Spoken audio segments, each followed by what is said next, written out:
Hello, I'm David Thomas with Shelbyville Now, and with us this morning we have Jim Tracy, who is a candidate for the 4th Congressional District for Congress. Jim, it's good to have you with us this morning, and I appreciate you taking time out of your busy schedule. First, just tell us a little bit about yourself and your background in the Shelbyville area. Well, thank you, David. Thanks for being with me this morning. I think most people in probably Bedford County know me. We've been in Bedford County since 1989. I ran nationwide insurance here and just sold it last year.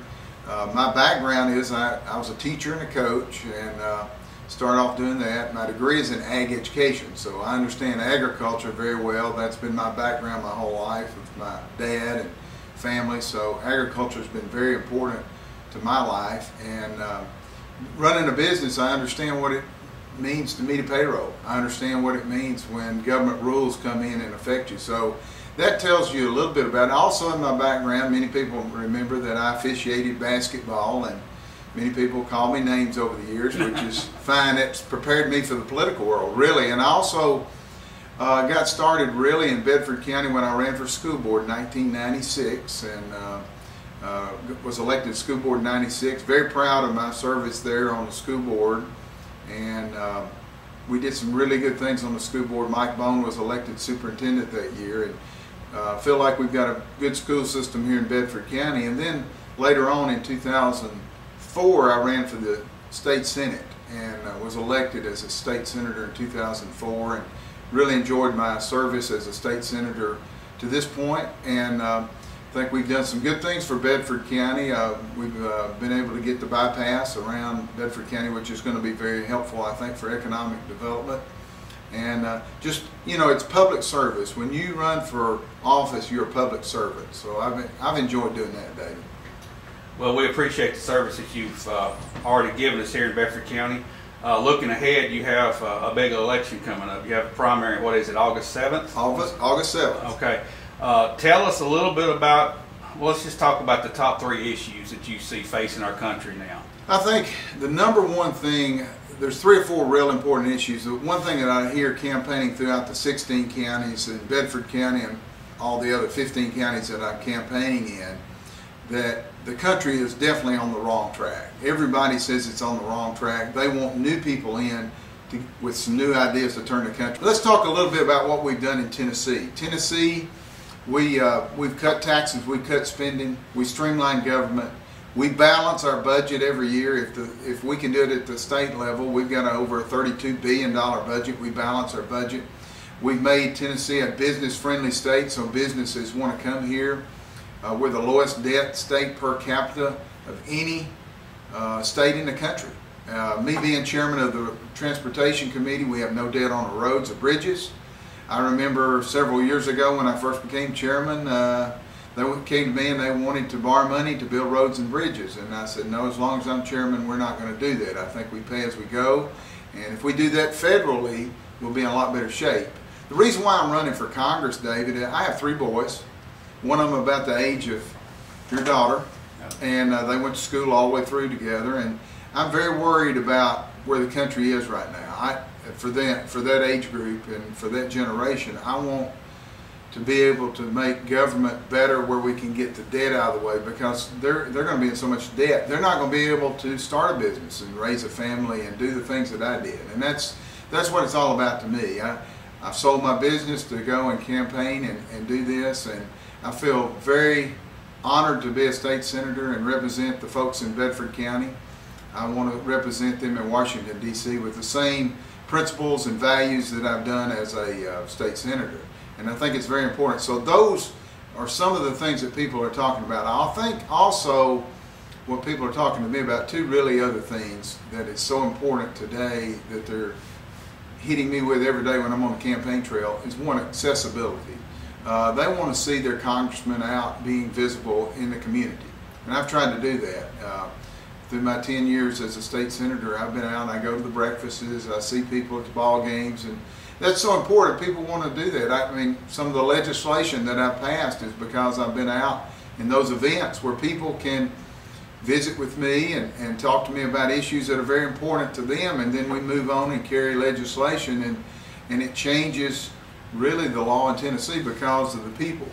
And so accessibility is really important. I'm going to promise that I'm going to do that. I'm going to be accessible just like I've been as a state senator.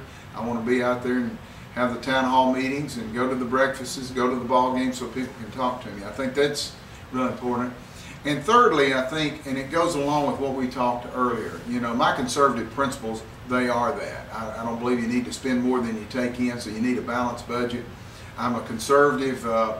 I believe that life begins at conception. I believe marriage is between a man and a woman. I believe the Second Amendment is fundamental and must be protected, and I will fight to do all those things. That's my core principles. That's what I believe.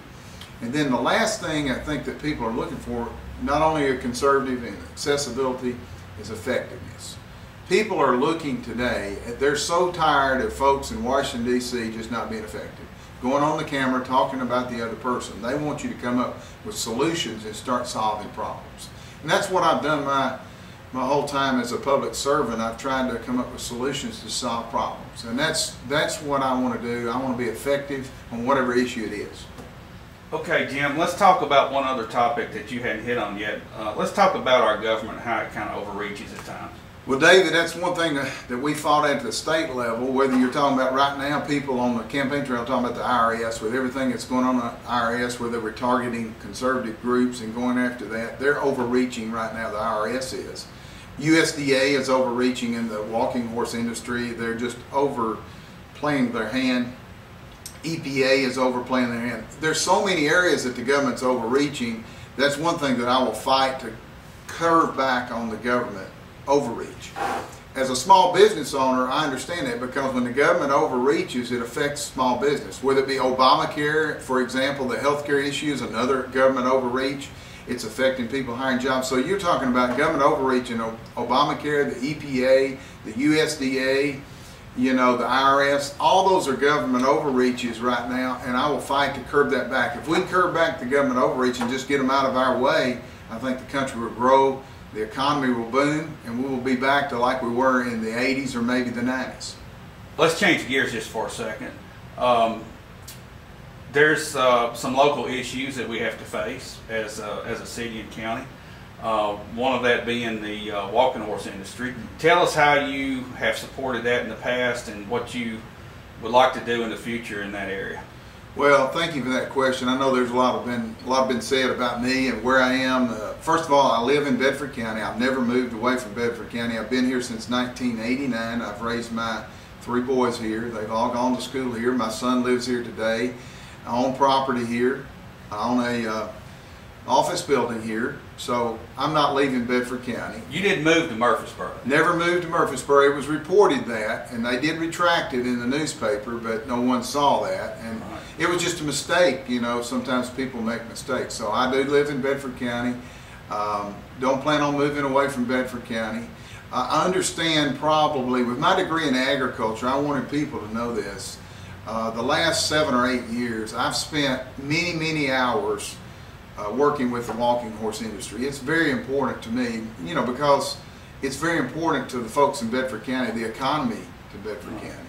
And I've spent many hours going to trainers' barns to observe what they're doing, and so they could show me. So I understand the difference between a scar and a callus. I know that. My background in agriculture, I understand that. I spent many hours at the celebration, and most of the trainers have seen me down there in the inspection area. I know those USDA docs by name. I know them all. Dr. Gibson, Cesar, Turner. I mean, I've had big disagreements with them. Dr. Baker and I got into it last year after they disqualified a horse for the scar rule, and I disagreed with him immensely, and actually all the security guys come around, they were about ready to toss me out. So even though I'm a state senator and it's a federal issue, I've been involved in that, and I stay down there many hours on Fridays and Saturday nights. So I know all the USDA guys. I'll give you an example. A few years ago, Kirksey, Dr. Kirksey, I believe is his name, he was palpating a horse, and I thought, it wasn't no thought, I knew he was doing it incorrectly. He was using his thumbnails, and he was taking his hands off, and I got down and showed him how to palpate the horse. So I've been involved with the walking horse industry. I'm on the association now. I've sponsored classes at the celebration for over 20 years. I sponsor a lot of these small walking horse shows all around. So the walking horse breed is very important to me. It's very important to my family because we live here, and it's very important to the economy of Bedford County. I understand that. I will fight that. I've spent time going to Washington, D.C. I've met with some of the delegation, the congressional delegation in Tennessee, to explain to them about the walking horse industry. There's probably no one that can defend what we do here in Bedford County more than me, because I've lived here. I've been involved with it. I got friends that are in the industry.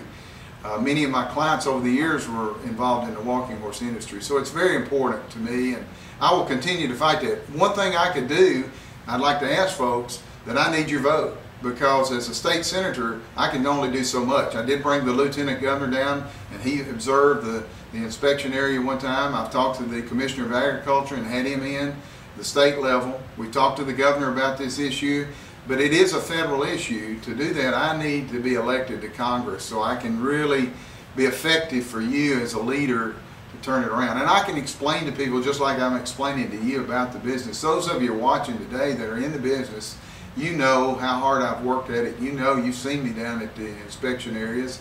You've seen me discussing all those things with Dr. Gibson and Cesar and those guys. So I look forward to being elected so I can help the industry, David.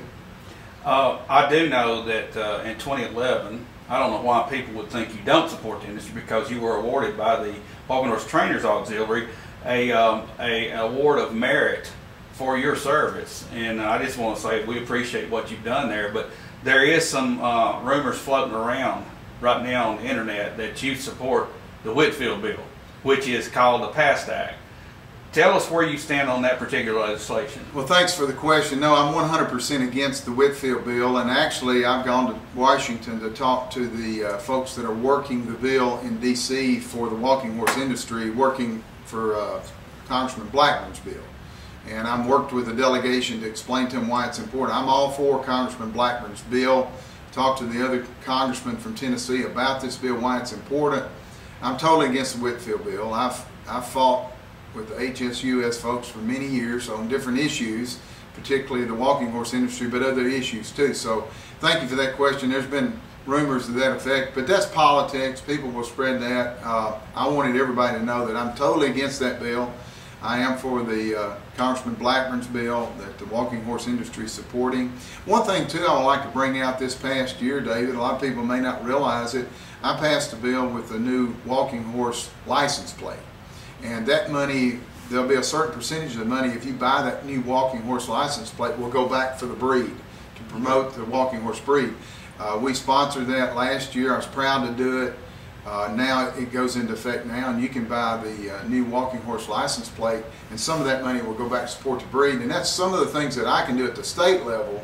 And they hate to see me down there at the inspection area, even though they know I really don't have the authority to tell them what to do. They hate to see me there because they do have to talk to me, and they know I understand what they're doing, and they don't like it. All right, Jim, I know you're busy and we need to wrap this up, but if there's people sitting out there right now that are undecided about which way they're going to vote, what would you say to them today? Thank you, David. Let me ask you this. If you are undecided, I've worked extremely hard to represent you as a state senator. I want to use those same values and principles. If you and I have the same values and beliefs, and if you trust me to go up there and represent you, I promise I will work as hard as I possibly can on whatever issue it is. I'm going to be accessible. I'm going to take my conservative values that I've had at the state level, and I'm going to try to be an effective leader for you in Congress. I want to represent you in Congress. If you can go on my website, tracy4tn.com, and sign up to be a volunteer.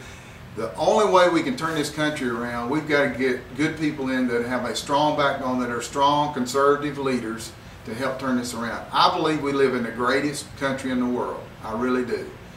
I really need your support. I need your vote to help turn this country around, to get it back on the right track. We need new people in with fresh ideas, and I'm ready to go to work for you. Thank you very much. Jim, we thank you for taking the time to speak with us today. Thank you, David.